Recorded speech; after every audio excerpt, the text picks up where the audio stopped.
Hey guys, it's Bree, and today I'm going to be doing my January wrap-up. I know it's been a while since I filmed a video. I've just been really busy, and I kept forgetting to charge my camera battery, which meant every time I went to film, camera wouldn't turn on. Finally charged the battery, finally sitting down to film this.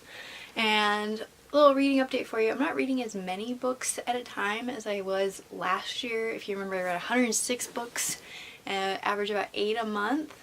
Not doing that this year, it's only about 4 a month this year. So let's get into January's wrap-up. Okay, so in January I did end up reading 4 books. 3 of them were audiobooks. I have a commute now, so I mostly listen to them to and from work, and only 1 physical book. The first thing I read, so of the 4 books, I'm going to put 2 of them kind of in their own video, so I'll mention them here and give you my rating, but I'm going to talk about them more because they have to do with something else in a different video, which I'll also be filming. You'll probably see this shirt in a few videos. Probably. Okay, so the first one I finished was Alien Out of the Shadows by Tim Lebbon. Lebbon? Don't know. So that is...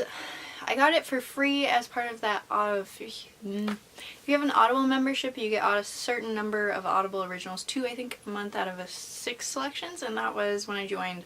One of the first ones I saw, and it basically is a continuation of the Alien movies, and this was a full cast production with sound effects, super cool. I did give it 4 stars. I was excited to drive places while I was listening to it. It was really fun. And then after that one, I ended up reading Nevermoor, The Trials of Morrigan. This is a middle grade fantasy, I think. There's magic, follows a cursed child as she tries to navigate the world. I gave this one 5 stars. It was super cute, a lot of fun. I will link my full review down below that I did a couple weeks ago. After that one, I picked up Children of Time, which will be in the other video. It is a 600-page science fiction novel written by Adrian Tchaikovsky, and it follows the human race. Earth is dead, and they're trying to find a new place to habitate to continue the species or face extinction and horrible death in space. And there's giant spiders. I did end up giving that one 4 stars. It was a little bit slow, but I really, really liked it, and I'll talk about it more in the other video.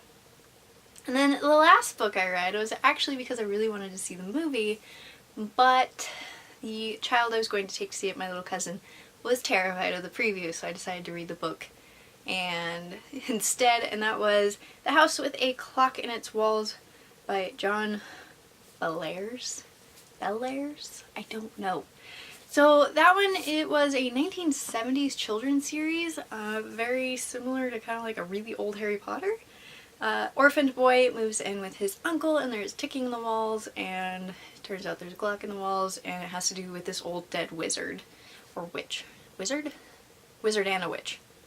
That used to live there, and it's this big mystery about what is in the walls, and is it dangerous or not. I actually really enjoyed it. I've been trying to read some older books lately, and that one would have come out when my parents were small children, so that was kind of cool to see the difference. It's not super engaging. I don't think a ton of little kids would like it. My 7-year-old cousin I mentioned, she definitely would find it very boring, but I really enjoyed it, and I think I might continue with the series. I didn't realize, I think there's like 12 books in the series.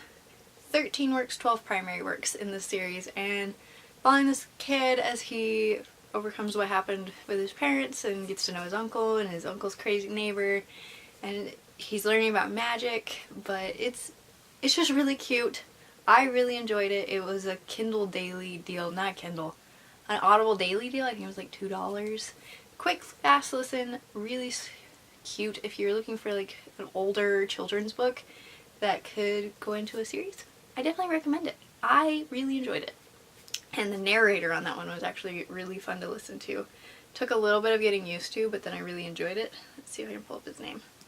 George Goodall? I'm having issues with last names today. But really enjoyed his narration. Those are the 4 books, 1 physical, 3 audiobooks I read in the month of January. And I will cover the science fiction books in a different video. I hope you liked it. Like this video, subscribe if you want to, up to you, and I'll see you in the next one. Happy reading.